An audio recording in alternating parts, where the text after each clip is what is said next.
আমরা আজকাল যারা ফেসবুকে কাজ করছি অনেকের কিন্তু অনেক সমস্যা হচ্ছে। তার থেকে সবথেকে বড় একটা সমস্যা হচ্ছে কপিরাইট ইস্যু।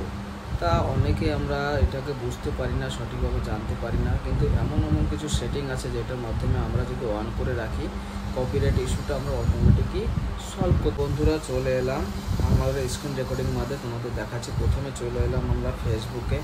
ঠিক আছে, ফেসবুকে আমরা অন করে নেব। ফেসবুকে অন করার পরে আমাদের উপরে প্লাস আইকনটা আছে, ওর উপরে ক্লিক করব। ওখান থেকে আমরা কোনো কিছু একটা পোস্ট করব, রিলস হোক বা ভিডিও হোক, সেটা আমরা একটা পোস্ট করব। সবথেকে ভিডিওর ক্ষেত্রে সবথেকে ভালো হয় আমরা ভিডিওটাকে আমরা পোস্ট করে নেব। পোস্টের জন্য যে কোনো একটা তোমার ভিডিও সিলেক্ট করব। ভিডিওর থেকে আমরা ভিডিও নিয়ে নেব গ্যালারিতে যে ভিডিওটা আমরা আপলোড করতে চাইছি।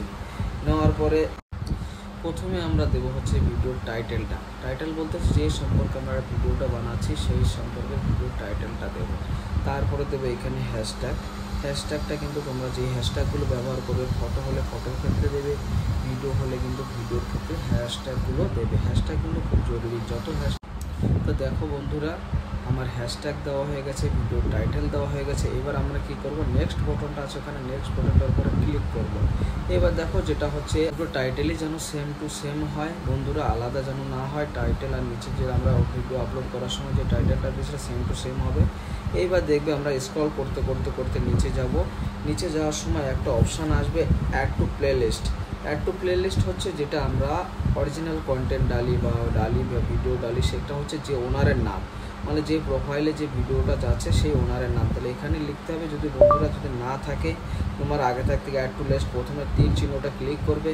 তীর চিহ্নটা ক্লিক করে উপরে একটা প্লাস চিহ্ন আসবে, অ্যাড টু, ওইখানটা ক্লিক করলে দেখবে একটা অপশান থাকে কপিরাইট চেকস ইনেবল, ওইখানটা ক্লিক করবে। ক্লিক করার পরে এই যে আমাদের দুটো বক্স থাকে না, চেকস ইওর কপিরাইট ইস্যু, এটাকে বক্সটাকে টিক করে আমরা করব ডান।